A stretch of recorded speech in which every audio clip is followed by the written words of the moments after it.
English से related सभी जानकारियों के लिए चैनल को सब्सक्राइब करें और बेल आइकन को भी क्लिक करें फॉर मोर इन्फॉर्मेशन।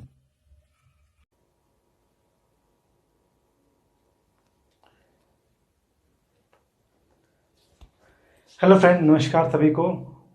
आज की जो वीडियो है इसमें हम बात करने वाले हैं नरेशन की बात करेंगे, डायरेक्ट इनडायरेक्ट की। वो भी सभी जितने सेट, जो 7 सेट होते हैं, 7 सेट के हम देखेंगे उसको हम कैसे सॉल्व कर सकते हैं। आपको तरीका बताया जाएगा और एग्जाम में आप किस तरीके से लिखोगे कि आपको अच्छे आंसर आ जाएं, मतलब अच्छे नंबर एक तरीके से आ जाएं। एक तो आंसर आ जाए तो नंबर, दोनों चीज़ देखेंगे क्योंकि दोनों इंपॉर्टेंट है, लिखने का तरीका और सही तरीका। ठीक है, तो हम ये एक एक करके set number 1 set number 2 solve करेंगे। तो मैं बस सेट नंबर 1 लिख रहा हूँ, समझ जाइएगा। सेट नंबर 1 का सिर्फ और सिर्फ हम नरेशन देखेंगे कि नरेशन कैसे सॉल्व करते हैं, वो आपके लिए अच्छा होगा।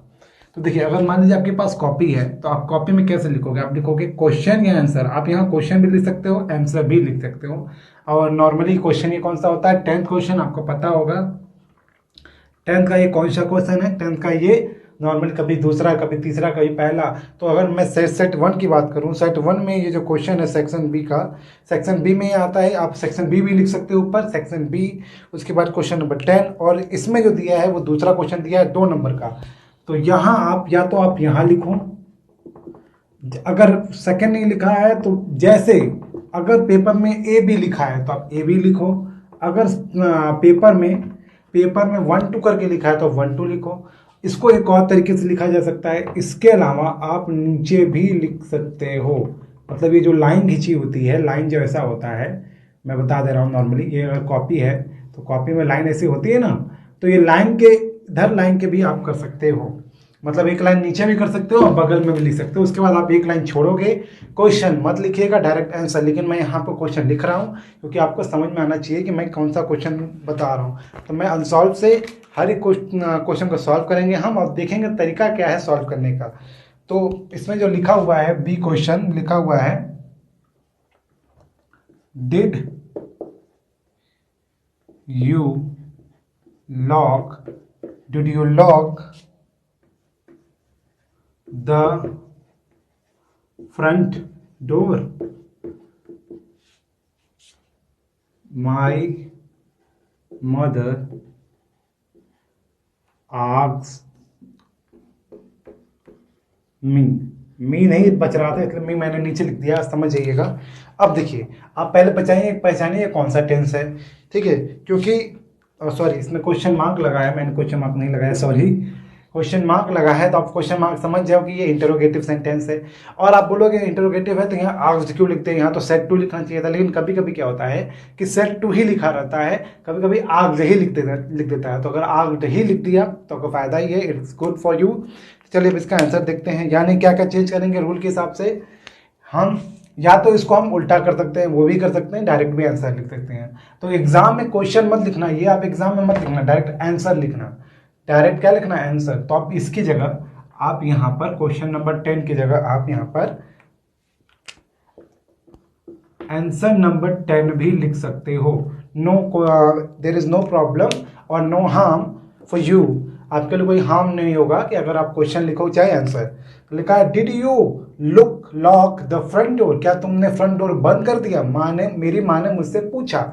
तो अब इसको बनाने का तरीका क्या है? आपको पता है जब इंटरोगेटिव सेंटेंस को कैसे बनाते हैं। इंटरोगेटिव में क्वेश्चन मार्क हटाते हैं, साथ में डिड हटाते हैं। जिसको आ रहा हो आप कमेंट बॉक्स में बता सकते हो। डिड हटाएंगे तो यू पहले आएगा, और यू पहले आएगा तो उसको अगर आपको याद होगा SON 1 2 3। हो सकता है आपको नहीं दिख रहा हो साफ साफ, दूसरा मार्क का यूज कर ले रहा हूं। क्या लिखा है? मैं इसी को SON 1 2 3 हुआ। तो इसका मतलब क्या होता है? ये रिपोर्टेड स्पीच है इसके अंदर, और ये रिपोर्टिंग वर्ब है। ध्यान दीजिएगा, रिपोर्टिंग स्पीच का ये काम है, ये रिपोर्टिंग वर्ब। ये ध्यान दीजिएगा, पर्सन की बात करता है और ये पोजीशन की बात करता है। ठीक है, अब यहां सब एस मतलब है सब्जेक्ट, ओ मतलब है ऑब्जेक्ट, और एन मतलब है नथिंग, मतलब कुछ नहीं। और यहाँ 1 2 मतलब है first person, second person, third person. आपको पता होगा फर्स्ट पर्सन हम होते हैं जिससे हम बात कर रहे हैं, मैं बोल रहा हूँ तो मैं फर्स्ट पर्सन, आप देख रहे हो या सुन रहे हो तो आप सेकंड पर्सन, और जिसके बारे में बात कर रहे हो वो कौन पर्सन हो गया, थर्ड पर्सन। तो अब हमें क्या करना होता है, अगर ये रिपोर्टेड स्पीच में अगर फर्स्ट पर्सन लिखा हो तो उसको हम रिपोर्टिंग वर्ब के सब्जेक्ट के अकॉर्डिंग चेंज करते हैं, ठीक। अगर सेकंड पर्सन लिखा हो तो उसको हम रिपोर्टिंग वर्ब के ऑब्जेक्ट के अकॉर्डिंग चेंज करते हैं। अब इसमें ध्यान दीजिएगा, डिड को हम हटाते हैं, बचा यू। यू को क्या करना पड़ेगा, हमें यू को चेंज करना पड़ेगा अकॉर्डिंग टू द सेंटेंस। तो सेंटेंस कौन सा है, डिड है, यानी कि पास्ट इंडेफिनिट। तो आपको पता होगा पास्ट इंडेफिनिट वो चेंज होता है पास्ट परफेक्ट में, आपको पता ही होगा ना। तो यानी कि इसके साथ हमें कोई हेल्पिंग वर्ब लगाना होगा, पहले इसको चेंज करना होगा। ये कौन सा पर्सन है, सेकंड पर्सन। किसके हिसाब से बदलेगा, ऑब्जेक्ट के हिसाब से। ऑब्जेक्ट क्या है इसमें, मी है।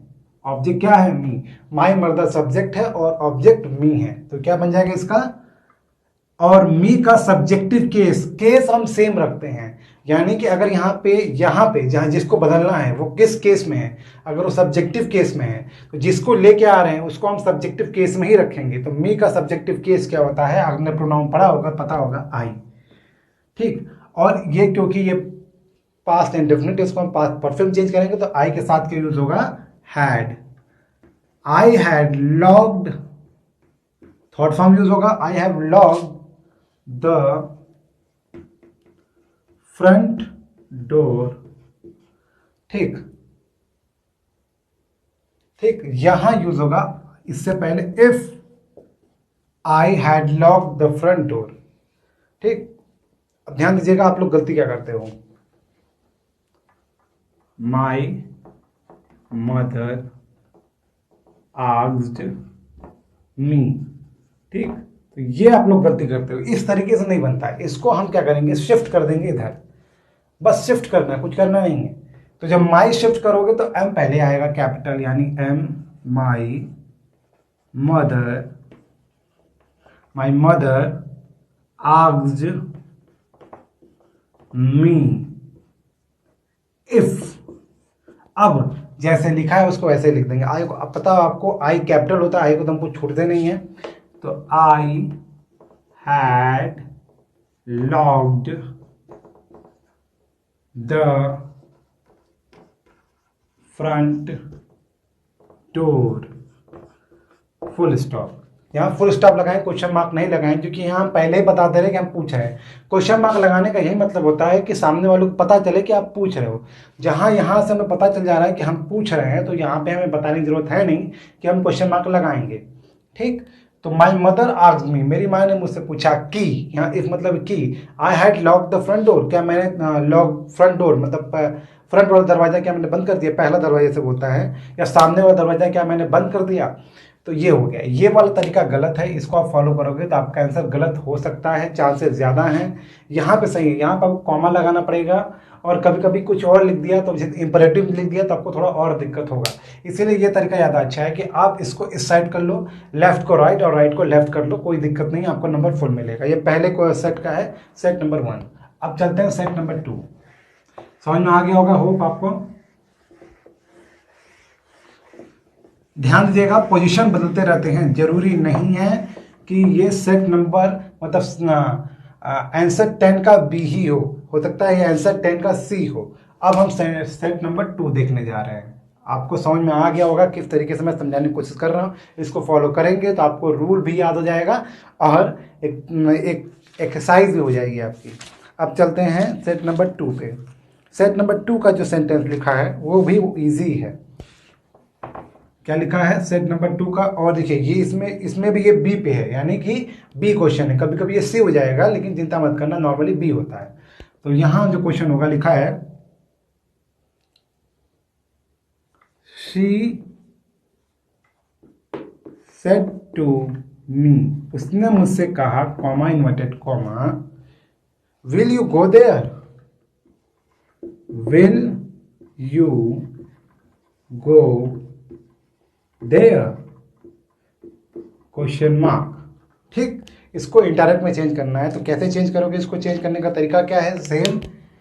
अब देखो सी सेड टू। तो यार ये क्या है, कैसे पहचानोगे? पहले ये देखो ये कौन सा सेंटेंस है, क्वेश्चन मार्क लगे, यानी कि ये इंटरोगेटिव सेंटेंस है। इसको कैसे प्रोनाउंस करते हैं? इंटरोगेटिव, इंट्रोगेटिव नहीं, इंटरोगेटिव प्रोनाउंस करेंगे। और क्योंकि ये इंटरोगेटिव सेंटेंस है तो हम सेड टू किस में चेंज करेंगे? आस्क्ड में। तो जाएगा शी आस्क्ड मी, उसने मुझसे पूछा। अब आपको पता होगा अगर हेल्पिंग वर्ब से क्वेश्चन मार्क स्टार्ट हो रहा है, क्वेश्चन सेंटेंस स्टार्ट हो रहा है, तो हम इफ या वेदर का यूज करते हैं। हम यहाँ पे इफ का यूज कर रहे हैं, if she asked me if. अब ये भी पता होगा जैसे इफ आ गया तो हम यू को हमें सब्जेक्ट के रूप में लाना पड़ेगा, मतलब पहले लाना पड़ेगा। तो यू कौन सा पर्सन है? सेकंड पर्सन है। किसके अकॉर्डिंग चेंज होगा? ऑब्जेक्ट। ऑब्जेक्ट क्या है? मी, यानी कि मतलब मैं। मी का सब्जेक्टिव केस, मैंने बताया केस को भी हम साथ लेके आते हैं। यू सब्जेक्टिव केस में है तो जब हम इसको इधर लेके आएंगे तो हम सब्जेक्टिव केस में ही लेकर आएंगे। तो मी का सब्जेक्टिव केस आई, और विल बन जाता है वुड। आई के साथ शुड यूज होना चाहिए, लेकिन कोई दिक्कत नहीं है, हम यहाँ वुड भी यूज कर सकते हैं, कोई दिक्कत नहीं है। यहाँ पे शुड भी लिख सकते हो, there is no problem, there is no harm. Should वाला नियम आपको पता होगा, आई के साथ शेल यूज होता है, आई और वी के साथ शेल यूज होता है, फर्स्ट पर्सन के साथ शेल यूज होता है, और बाकियों के साथ विल यूज होता है, सेकंड और थर्ड पर्सन के साथ। इतना पता ही आपको। यहाँ हम क्योंकि मॉडर्न तरीका आ गया, मॉडर्न तरीके में शेल का यूज बहुत कम हो गया है, तो आप यहाँ शुड का भी यूज कर सकते हो। लेकिन एग्जाम में ऐसी गलती मत करना कि आप शुड ऑब्लिक वुड दोनों लिख देना। ठीक, मैं शुड लिख दे रहा हूं, आप वुड लिखोगे तो there is no harm, there is no problem. I should go there. अब बोलोगे सर चेंज क्यों नहीं किया आपने? देयर हियर में क्यों नहीं हुआ? देयर हियर में क्यों नहीं हुआ? ठीक, क्योंकि ये देयर पहले से ही चेंज है, तो इसको आप उल्टा चेंज नहीं करोगे। देयर को हियर में नहीं चेंज करोगे, गो को कम में नहीं चेंज करोगे। अगर आपको यहाँ देयर को हियर में चेंज करना पड़ेगा तो आपको गो को कम में चेंज करना पड़ेगा। यानी कि सेंटेंस क्या बनेगा? She asked me if I should, ध्यान देना, आई शुड कम हियर। अगर हमें यहाँ हियर करना पड़ा तो हमें इसको चेंज करना पड़ेगा, वर्ब को, और वर्ब को चेंज करके हमें कम हियर करना पड़ेगा, तब जाके ये बात बनेगी। ये दूसरे सेट का क्वेश्चन था। अब हम चलते हैं तीसरे सेट का। होप आपको समझ में आ रहा होगा। कहीं पे कोई दिक्कत परेशानी हो तो आप मुझे कमेंट बॉक्स में पूछ सकते हो कि सर यहाँ पे दिक्कत परेशानी है। चलते हैं तीसरा। वैसे भी मैं लाइव क्लासेस लेता ही हूँ, आप लाइव क्लासेस रोज 11 बजे आ सकते हो, वहाँ भी जाकर भी आप देख सकते हो। वहाँ तो मैं पूरा सेट सॉल्व करवाता हूँ, ठीक, तो वो जाके कर सकते हो। ये पूरा होली तक रहेगा। होली के बाद हम इंपॉर्टेंट क्वेश्चंस को डिस्कस करेंगे लाइव 11 बजे कि कौन कौन से क्वेश्चन आ सकते हैं किस किस लेसन से, ठीक, वो हम डिस्कस करेंगे। अब चलते हैं 10वें का। अब सेट नंबर 3 हम डिस्कस करेंगे।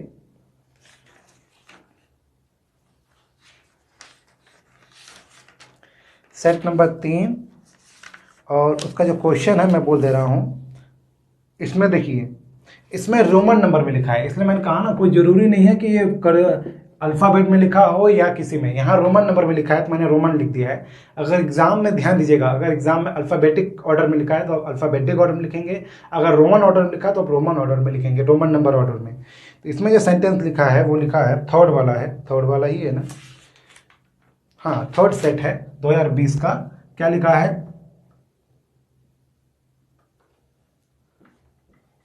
माई फ्रेंड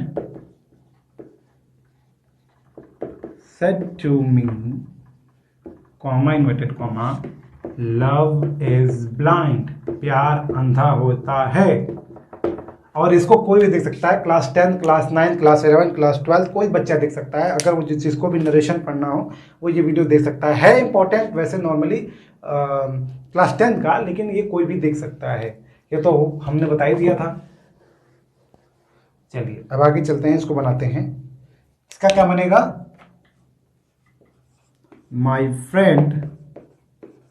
अब देखिए नॉर्मल सेंटेंस है, इसमें कोई क्वेश्चन मार्क है नहीं, नॉर्मल सेंटेंस है। जब नॉर्मल सेंटेंस खासकर अफर्मेटिव सेंटेंस होता है तो हम क्या यूज करते हैं? टोल्ड।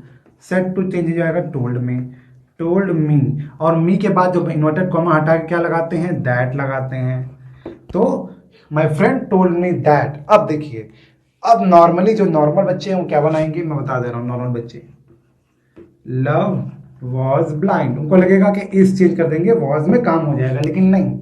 ये एक कहावत होता है, लव इज ब्लाइंड, प्यार अंधा होता है, और कई लोग इसको सच मानते हैं। जो सच मानते हैं यानी अर्थात अधिकतर लोग, दुनिया में अधिकतर लोग इसको सच मानते हैं। कहावतें बनी हैं इस पे, यानी कि जब कहावतें बनी हैं, यानी कि ये कोई कहावत है, तो कहावत में कोई हम छेड़छाड़ नहीं करते। जैसी कहावत लिखी हो, जैसा कोई लोग कहते हैं, वैसा ही हम मानते हैं।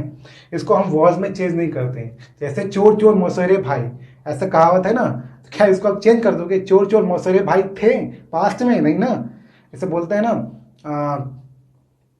चोर का भाई चोर, ऐसे नहीं, कोई और सेंटेंस जैसे एग्जांपल के लिए, हाँ, जंगल में मोर नाचा किसने देखा, ये पास्ट टेंस में है। क्या इसको आप फ्यूचर टेंस में चेंज कर सकते हो? नहीं ना। जैसा मुहावरा उसको उसी टेंस में रखते हैं।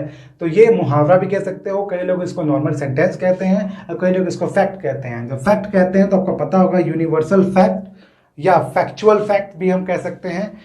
लोग फ्रेजेस, सॉरी इडियम फ्रेजेस, या कोई कहावत जो बहुत फेमस हो, जो लोग मानते हो, ऐसे चीज़ों को हम सेंटेंस को चेंज नहीं करते हैं, यानी कि इसमें कोई परिवर्तन नहीं होगा। इसको आप ऐसे भी लिख सकते हो। आप बोलोगे सर यहाँ एल लव नाउन है, तो ये कौन सा नाउन है? तो नॉर्मली ये प्रोनाउन हो जाता है, सॉरी प्रॉपर नाउन हो जाता है, तो अब हम एल कैपिटल करेंगे, लेकिन इसको हम स्मॉल से भी काम चला सकते हैं। लव इज ब्लाइंड, अगर यहाँ स्पेसिफिक लव की बात होगी तब हम एल को कैपिटल लिखेंगे। अगर ये नॉर्मल लव की बात होगी, मतलब कोई भी सामान्य लव कॉमन नाउन के रूप में, तब हम स्मॉल एल का यूज करेंगे। ठीक, अब चलते हैं सेट नंबर 4। होप आपको समझ में आ रहा हो। अगर समझ में आ रहा है तो जरूर मुझे कमेंट बॉक्स बताइएगा सर कि मुझे समझ में आ रहा है। नहीं आ रहा वो बताइए कि सर यहाँ पे डाउट है, आपने क्या बता दिया, कुछ समझ में नहीं आ रहा है। ठीक है ना। अब हम देखते हैं सेट नंबर 4।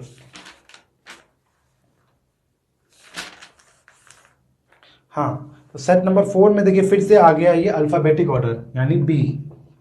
ठीक, इसमें जो सेंटेंस लिखा थोड़ा लंबा है, तो इसको मुझे यहां से स्टार्ट करना पड़ेगा। शी सेड टू मी, उसने मुझसे कहा, comma inverted comma, I am going to see, I M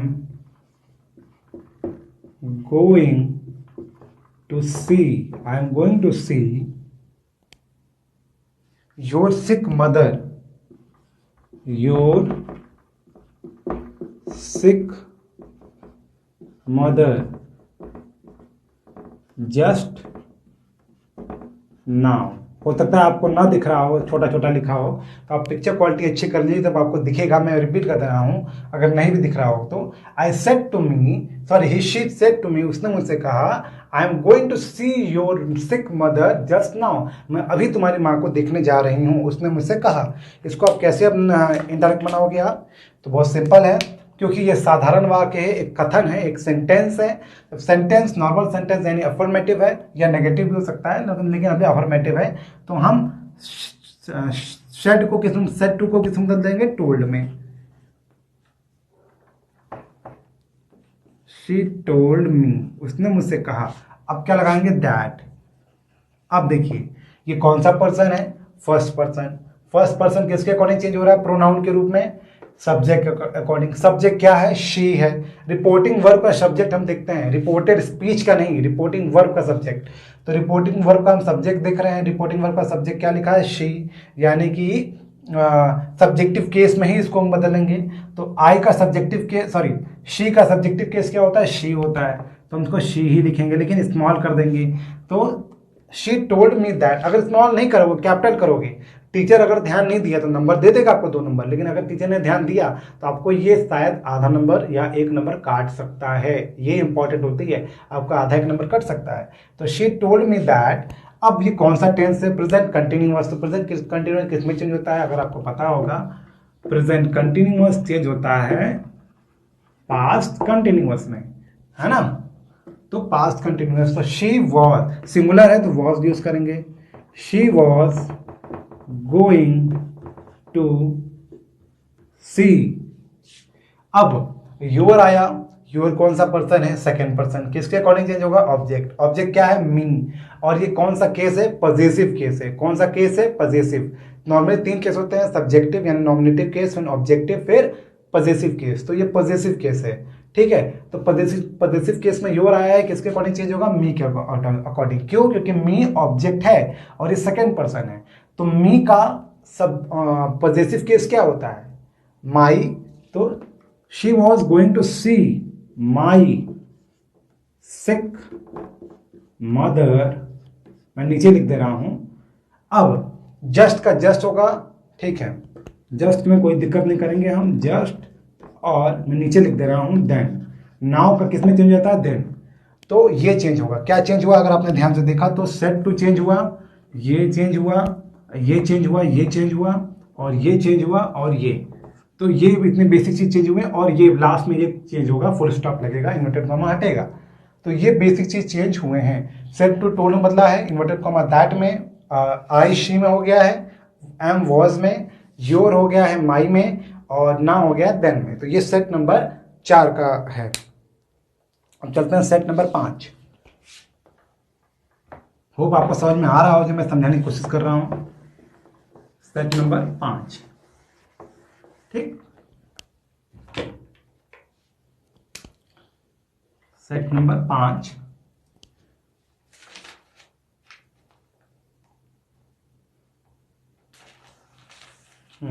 तो इसमें क्या लिखा है सेट नंबर 5 में, ही सेड टू मी। ऐसे ही क्वेश्चन एग्जाम में आएंगे, एकदम ऐसे ही क्वेश्चन, ठीक है, बहुत टफ आएगा। देखो 7 सेट होते हैं, 7 सेट में आप देख सकते हो नॉर्मली कौन सा क्वेश्चन टफ था। अभी तक उतना टफ कोई क्वेश्चन नहीं आया है।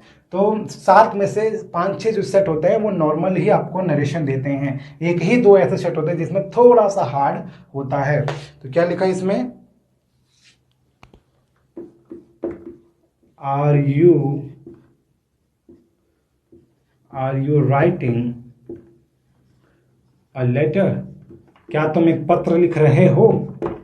ये कौन सा टेंस है, अभी हमने देखा ये प्रेजेंट कॉन्टिन्यूअस टेंस है, वो भी इंटरोगेटिव में। तो इसको जब चेंज करेंगे तो इसको किस में चेंज करेंगे, पास्ट कॉन्टिन्यूअस में। और ये सेट टू क्योंकि नॉर्मल सेंटेंस है, सॉरी क्वेश्चन मार्क लगेगा, मैं भूल गया, नॉर्मल सेंटेंस नहीं है, ये इंटरोगेटिव सेंटेंस है। जब इंटरोगेटिव सेंटेंस है तो क्या यूज करेंगे हम यूज करेंगे इंटरोगेटिव, कहते हैं interrogative word for set two. तो हो जाएगा ही आस्क्ड, पूछा उसने। आस्क्ड मतलब कहना भी होता है कभी कभी, तो ये ध्यान दीजिएगा। ही आस्क्ड मी, उसने मुझसे पूछा। की के लिए हम क्या यूज करेंगे, इफ। अगर यहाँ पे क्वेश्चन वर्ड होता है तो हम क्वेश्चन वर्ड को लिखते हैं इफ की जगह, ये पता है ना आपको, क्योंकि यहाँ क्वेश्चन वर्ड है नहीं तो हमने इफ लिखा है। अब हम इसको सब्जेक्ट के रूप में लेके आएंगे, वही सेम जो मामला फंसता है। क्या मामला फंसता है, यू कौन सा पर्सन है, सेकेंड पर्सन, किसके अकॉर्डिंग चेंज होगा, ऑब्जेक्ट के अकॉर्डिंग। ऑब्जेक्ट क्या है, मी, तो मी का सब्जेक्टिव केस क्या होता है, अभी तक हम देखते आ रहे हैं, आई। तो ही आस्क्ड मी इफ आई, तो ही आस्क्ड मी इफ, आई के साथ सिमिलर है तो आई वॉज होगा, I was writing a letter, sorry letter. आप क्वेश्चन मार्क नहीं लगाते हैं, ध्यान दीजिएगा, ये बहुत अच्छा इंपॉर्टेंट आपको बता दूं, क्वेश्चन मार्क नहीं लगाते हैं। तो ही आस्क्ड मी, उसने मुझसे पूछा कि मैं पत्र लिख रहा था, ऐसे ये होता है तरीका बोलने का, ठीक है। He asked me if I was writing a letter, अगर इस टोन में बोलोगे तब सामने वाले को लगेगा कि आप पूछ रहे हो, you are asking a question. अब सेट नंबर हम 6 देखते हैं। इसके बाद एक और, छठवें के बाद एक और 7वां सेट होता है, बस खत्म उसके बाद, ठीक है। तो 6वें सेट में भी बस सेम यही है, उसमें देखिए क्या बदला हुआ है, मैं लिख दे रहा हूं। 6वें सेट में, 6वें सेट का बी वाला ही क्वेश्चन है ये।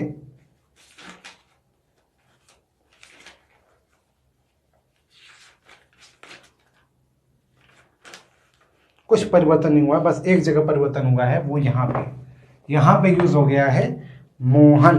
क्या यूज हो गया है, मोहन। तो there is no problem, Mohan यहां हो जाएगा, और यहां क्या हो जाएगा, यहां भी मोहन हो जाएगा। मोहन में तो कोई दिक्कत नहीं करते हैं हम, तो मोहन। बाकी सब सेम है एकदम। सेट नंबर 6 का क्वेश्चन है, उसमें भी यही क्वेश्चन लिखा है, Mohan said to me, Mohan ने मुझसे कहा, are you writing a letter, क्या तुम पत्र लिख रहे हो। और क्या हो जाएगा, Mohan asked me if I was writing a letter. अच्छा बताओ, मैं ये एग्जाम में नहीं है लेकिन मैं पूछ रहा हूं, अगर यहां लिखा होता, मैं लिखा होता बोल रहा हूं, इज शी, अगर ये लिखा होता तब क्या बनता। मैं इसको इरेज कर रहा हूं, या बताइए इसका क्या बनेगा, मैं हट जा रहा हूं, ये नहीं बनेगा इसका। तो आप मुझे इसका आंसर बताइए, इसका क्या बनेगा, फटाफट कमेंट बॉक्स में बताइए कि सर इसका क्या बनेगा। Mohan said to me, is she writing a letter.